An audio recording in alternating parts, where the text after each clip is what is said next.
Penangkapan. Malam menjelang waktu sudah menunjukkan pukul 2 dini hari, Joe sudah mengatur siasat bersama dengan anak buahnya untuk menangkap Azmi dan Fadil malam ini. Tidak melibatkan satu orang pun polisi tetapi menggunakan cara mereka sendiri. Tak lupa ia juga membawa beberapa kamera untuk merekam aksi. Kali ini, mereka sudah meminta izin kepada pihak polisi terlebih dahulu agar tidak terjadi kesalahpahaman nantinya. Jangan sampai mereka curiga, ucap Joe menginstruksi. Baik bos, semua anak buah yang berjumlah 6 orang berpencar dan masuk ke dalam rumah mewah Azmi sambil mengendap-endap. Keluarga itu sudah mengamankan diri terlebih dahulu dengan menyewa beberapa bodyguard untuk mengawasi rumah mereka. Namun sayang beberapa orang diantaranya adalah tim keamanan Dirgantara, sehingga yang lain bisa membuka pintu masuk tanpa dicurigai sedikit pun. Bos, kita sudah berada di depan pintu kamar mereka, ucap salah satu anak buah Joe. Doprak dan seret mereka langsung keluar dari rumah itu. Kamera juga sudah siap di luar, ucap Joe memberikan perintah. Siap laksanakan, ucap mereka serentak. Brak, mereka mendobrak kamar Azmi dan Fadil secara bersamaan. Pria tampan itu langsung dibangunkan secara paksa dengan tangan yang sudah diborgol. Hei, apa-apaan ini? Siapa kalian? Bentak Azmi setelah mendapatkan kesadarannya. Tidak ada satu orang pun yang menghiraukan perkataan Azmi dan Fadil.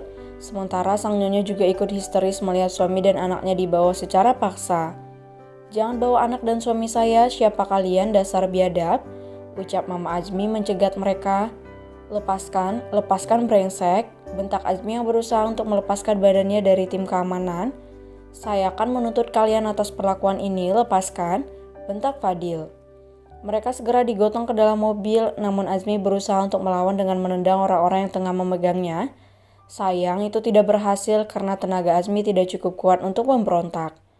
Tim keamanan segera membawa mereka menuju kantor polisi untuk ditahan dan mempertanggungjawabkan perbuatannya. Satu persatu masalah sudah terselesaikan. Besok hanya tinggal mengadakan konversi pers dan semuanya akan kembali seperti semula. Batin Joe tersenyum semirik. Ia segera mengirim pesan kepada Fajri dan Ipana agar bisa mendapatkan instruksi selanjutnya dari mereka. Di kantor polisi, Azmi dan Fadil terus saja memaki semua orang yang ada di sana karena ia sudah dimasukkan ke dalam tahanan bersama dengan sang ayah. Brengsek, keluarkan saya. Kalian tidak tahu siapa saya. Atas dasar apa kalian bisa menangkap kami seperti ini? Saya akan menuntut kalian setelah ini. Bentak Azmi. Hei, kau berisik. Tidakkah kau lihat ini sudah jam berapa, setan? Bentak salah satu penghuni lapas. Kau berani membentakku? Sialan. Ucap Azmi yang emosi dan berjalan ke arah tahanan yang membentaknya tadi. Sudahlah, kita harus menunggu jawaban mereka. Kenapa kita bisa ditangkap seperti ini?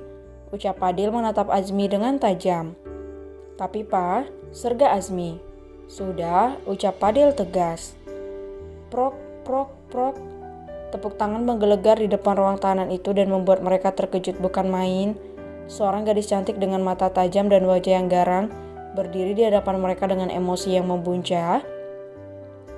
Apa kabar Tuan Azmi dan Bapak Fadil? Ucap Ipana menyeringai. Ipana, ucap mereka berdua. Selamat datang di gerbang kehancuran, ucap Ipana tersenyum semirik. Apa maksudmu? Harusnya kami yang melapor kamu atas robohnya proyek apartemen mewah kami, bentak Fadil. Haha, tawa Ipana menggelegar dan terdengar mengerikan. Dengar Tuan Azmi dan Tuan Fadil, saya memang baru memimpin perusahaan tetapi saya sudah mempelajari dari kecil. Jadi bagaimanapun trik kalian, saya sudah bisa menebaknya. Ucap Ipana tegas. Trik apa maksud Anda, Nona? Tanya Fadil yang mulai pucat. Cih, dasar bodoh, umpat Ipana kasar. Merugikan diri sendiri hanya untuk sebuah obsesi. Anda sengaja merubuhkan gedung itu dan menyuruh supir Anda untuk mengeksekusinya. Cih, Anda seorang CEO yang selalu curang. Tetapi kalian tidak lebih dari sampah, ucap Ipana sarkas. Berikan surat penangkapan mereka, titah Ivana. Seorang bodyguard menyerahkan salinan surat penangkapan mereka lengkap dengan semua tuntutan yang semakin memberatkan hukuman nantinya. Ini tidak mungkin kau wanita iblis Ivana, kau iblis. Bentak Azmi yang tidak menyangka jika wanita yang ia cintai tega berbuat seperti ini. Kau sudah tahu kenapa kau masih bermain denganku? Trik murahan itu tidak akan pernah bisa mengocehku, dasar bajingan, bentak Ipana. Semua polisi terdiam melihat bagaimana Ipana bertindak sangat tegas dan terlihat seperti Irfan ketika sedang marah. Tidak ada lagi gadis anggun keluarga Dirgantara, sekarang hanya ada seorang CEO yang sudah mengeluarkan taring dan menunjukkan siapa ia sebenarnya. Sudah Nona, cegat Joe. Saya ingin video penangkapan malam ini disebar besok setelah konversi pers, jadikan hingga trending 1 hingga tembus berita luar, ambil alih perusahaan mereka sebagai ganti rugi atas kejadian ini, ucap Ipana tegas sambil menatap Azmi dengan tajam. Ipana, Anda tidak berbuat seenaknya. Perusahaan itu lebih besar dari kerugian yang Anda terima, bentak Azmi. Turunkan saham mereka seharga kerugian yang kita tanggung, ucap Ipana tersenyum semirik. Apa masih ingin membantah? Tanya Ipana menatap Azmi dengan garang. Kau wanita iblis, kau iblis Ipana, bentak Azmi. Buk, brak, sebuah hantaman sangat keras mendarat di kepala Azmi dan membentur besi penjara sehingga membuatnya pingsan. Ipana dan yang lainnya terkejut ketika melihat kejadian yang baru saja terjadi. Ia menatap laki-laki parubaya yang baru saja menghantam Azmi dengan rasa tidak percaya. Dasar bajingan, umpatnya dengan kasar. Maaf Nona, saya membuat Anda tidak nyaman, ucapnya sopan. Tidak apa, jangan ulangi lagi kesalahan Bapak, ucap Ipana mengangguk. Senang bertemu dengan Anda, ucapnya ramah. Ipana tersenyum sebelum melangkah keluar dari sana, tanpa menghiraukan teriakan Fadil yang terus memanggil namanya. Ia berjalan ke arah Fajri yang sedang membentangkan tangan menyambut Ipana dan memeluk adik kecilnya yang cantik ini. Bagaimana sayang? Apa sudah lega? Tanya Fajri sambil mengusap kepala Ipana dengan lembut. Belum bang, apa yang dilakukan hari ini belum setimpal dengan apa yang Dede rasakan. Kepanikan karyawan dan semua investor yang sudah pergi, ucap Ipana lirih. Jangan risau sayang, kita akan mencari investor luar negeri untuk membantu memulihkan perusahaan dan pastinya akan banyak pengusaha yang tertarik dengan perusahaan kita setelah berita ini trending hingga masuk berita luar negeri, ucap Fajri tersenyum. Beneran, abang bukan lagi menghibur Dede kan? Tanya Ipana lirih. Abang serius sayang, ucap Fajri terkekeh. Terima kasih Dede sayang abang, ucap Ipana begitu manis. Para polisi itu terpana dan masih tidak percaya jika mereka akan melihat nona muda itu secara langsung. Bagaimana ia marah dan bagaimana ia terlihat begitu manis di hadapan sang abang. Sungguh pemandangan yang langka, batin mereka di dalam hati. Fajri memang menemani Ipana dan datang ke kantor polisi bersama. Namun ia ingin Ipana belajar untuk menangani masalahnya sendiri dan berani untuk menghadapi semua musuh yang berkemungkinan akan datang lebih banyak. Kita pulang ya.